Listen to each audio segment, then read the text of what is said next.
à tous un beau séjour ici à Port-au-Prince, quelle que soit votre destination finale. L'heure locale, 9h50. Merci. Mesdames et messieurs, American Airlines, vous êtes notre bienvenue dans l'aéroport international Port-au-Prince. Capitaine demandé pour nous rester chita avec ceinture sécurité tout bien taché jusqu'à ce que nous arrivions dans l'aéroport. And Port-au-Prince makes me very nervous because that is where everything's going down and it's busy and just crazy.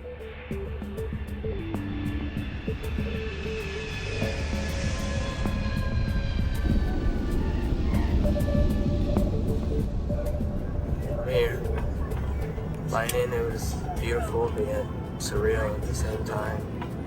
You see just the thousands and thousands of tin shacks that people live in. It's surreal.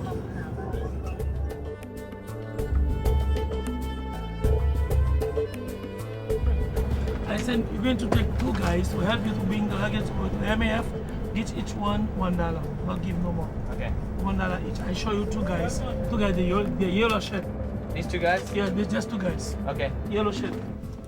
When we arrived in port, it kind of fed the flame, I guess, a fear a little. I'm like, yeah, they were right. I mean, this is crazy. I mean, this is strenuous stuff, and we were just basically just kind of mobbed by people, you know, wanting to take our bags from us. And when I mean take, I mean pry out of your hand. It was, kind of blew my mind, and I'm like, I'm here, you know, I'm in Haiti.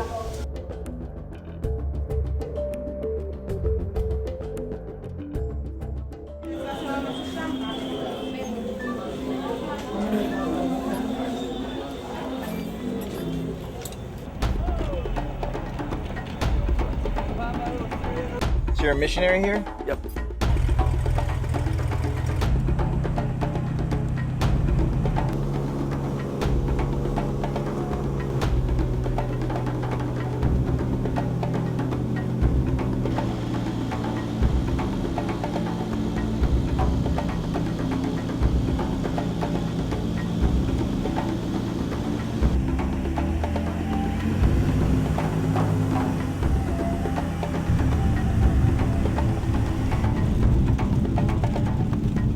We landed in an inch. We got out of the plane, and Sam and Dolores, the missionaries, were there to meet us. They have been in Haiti for 8 years, working there in the northern central plateau region, building, you know, churches, Bible studies, you know, forming churches, not necessarily, you know, building the actual structure of a church, but and just showing God's love to the people.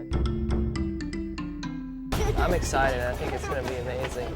So they took us on a tour of Inch. Behind you, right now it's mango season coming off, so everybody's harvesting mangoes. They come here and buy the bag.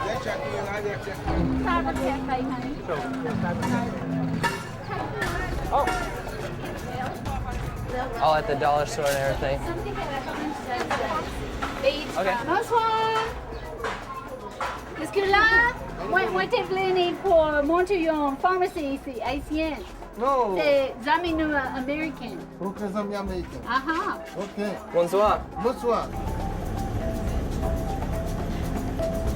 It was dirty. I mean, it was just dirty, run down.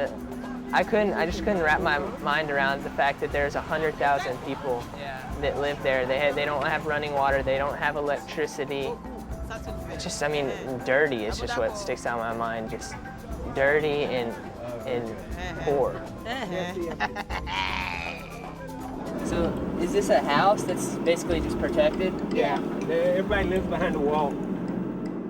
German made. And they tell us that once a man starts pulling one of those carts, the average life expectancy is about 7 years. Wow. Because it's such a strain on the heart. After the short little tour, they took us to a local restaurant where we had lunch and traditional, you know, Haitian meal, rice and beans with a meat sauce, and it was good. It was about 1 o'clock, and I was ready for some food, and it wasn't a really hard transition eating their food or anything. My mom grew up in Anson. It's right outside. My grandfather was there, and my Probably kinfolk. This is somebody my age that was a touchstone. Is it Pam Touchstone? That's my mother. See there? I went to school with your mother. Oh my gosh. I told you. I wish I would have known that before. My mom would have felt a lot better for me coming here. After lunch, we headed out to their house, which is about 7 miles outside of Inch, and takes us 40 minutes to travel. The roads are horrendous. I mean, horrendous doesn't even bring it into perspective. You just can't even, a word doesn't even say how bad the roads are.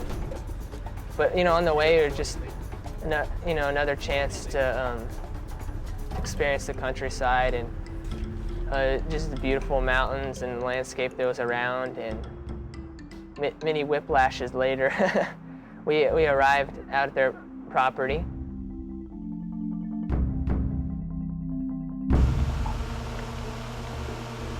I just got an email and I wanted to let you know they got their safe, and he had lots of good things to say and a little bitty quick thing. When I got that first email, that was just like kind of like a landmark. Like I said yesterday, like I think once I get that, it's kind of gonna get me over this little hill. Did say he had to stop fast before the generator died, so hopefully I'll get another email in a few days. But in his email, even I could just tell he was so excited and so happy to be there. Even though I'm still kind of concerned about him, more than kind of, I'm feeling a whole lot better about the trip. You.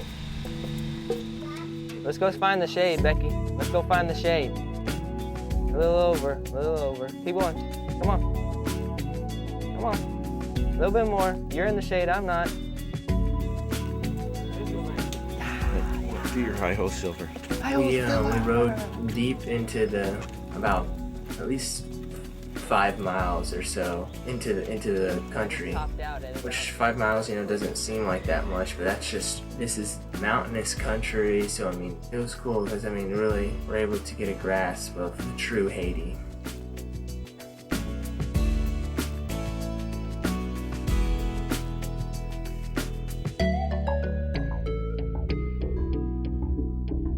Right now, we're heading into a small community to drop off some cement. They're, right now you can see them off back there digging the well, and the cement will be used, to build the well so they can collect water. This is where they used to get water from, and this will be used for all the people in this area. Oh, she got a mud pack on. So guys that come in here and drill wells, $3,500 US. So what they do, they get somebody to sponsor a community a well, and they collect the money, and they'll come in and drill them a well. And they're not involved in it at all, but they get the water. But when the well's broken, it's broken, and nobody can fix it. Yeah, that's true. This way, they're involved in it. This is reproducible. They can do this. But when that well breaks, it's dead. They don't know how to fix it. They don't have a tool. Take special tools to even take it apart. And this is a lot cheaper too, so you can It cost me less than $500. Yeah. Going to Haiti, I had a game plan. I had $1,000, so I was just gonna flood the country with Bibles, spread it around to all the people. And after getting there and understanding the people more and the situation they're in, I was able to figure out that Bibles, that many Bibles wasn't what they needed, Many of the people can't read, the adults can't read, but everybody wants one, but you don't really know if they can read or not, and they'll tell you that they can read so that they can get the Bible, because they want to put it under their pillow so they could sleep on it, and through osmosis or whatever. Une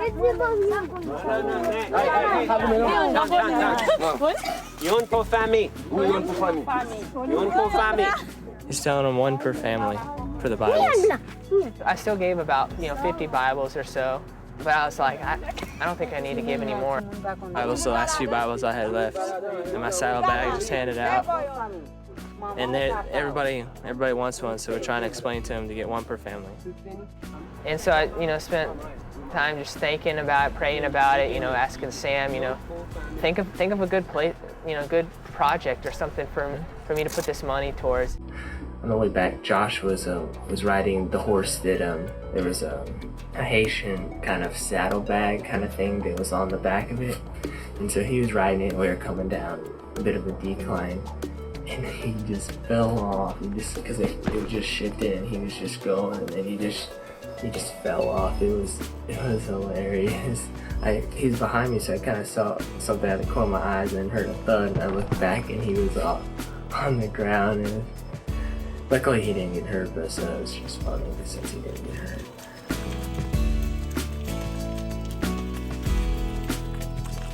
I just opened an email from Ty, and so that I know he's doing good. He said he was just worn out. He slept every minute he got. Back of his neck and top of his feet were burned up because he forgot sunscreen. And like, what I've decided to do too is like, this is a card, and then I flip it over and kind of write like just a little, like how that applies to me or Ty right now, or just kind of like a summary of what it means. And where I've decided to put them is, you'll see behind me this cork board with tons of pictures of Ty. Well, I just thought that it would be really meaningful and just, I don't know, really kind of symbolic.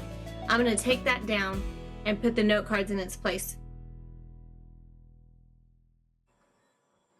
Well, today was not quite as strenuous, but nonetheless, it was a very frustrating day.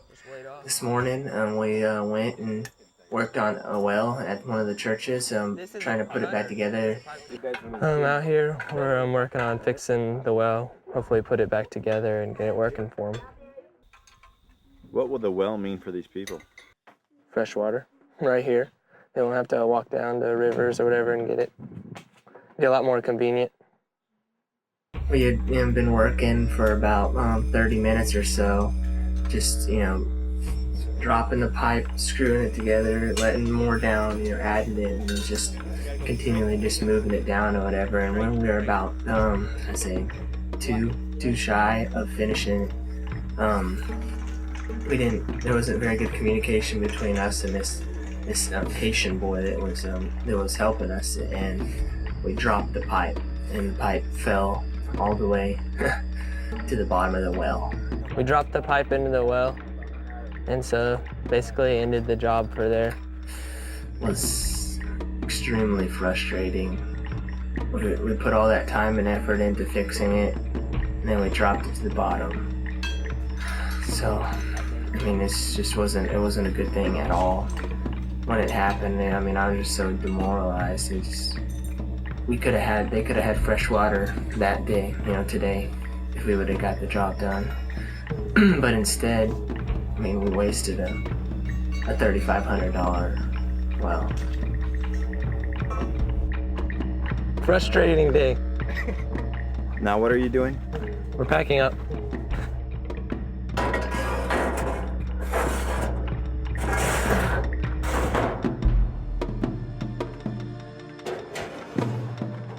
Tried to fix the well that we messed up the other day, and guess what we did? Yep, you're right. We messed it up even more than it was before. I do not want to go back to that well. Well, unfortunately, this morning was another frustrating morning. Well, here we are in the back property of Sam. We are working on drilling a well to leave for the people whenever Sam and Dolores leave for a year. But unfortunately, it hasn't worked out as we planned, like usual. And as they say in Haiti, pa fa moi. It's really tough to swallow defeat after defeat. I'm putting all my faith in God to get Ty and I through this experience, and not just to get through it because it's hard sometimes, but to help us grow through it and become better people. This morning we went and tried to fix some wells. And the key word is try. But we were not successful in fishing out the pipes that we had dropped a couple times back. And because of that, we are short 3 pipes to fixing another well in Marmont. How I look at things that happen and affect me is that this morning was a success because we didn't leave things worse than they were before we got there. And the other 2 times we had left things worse than they were.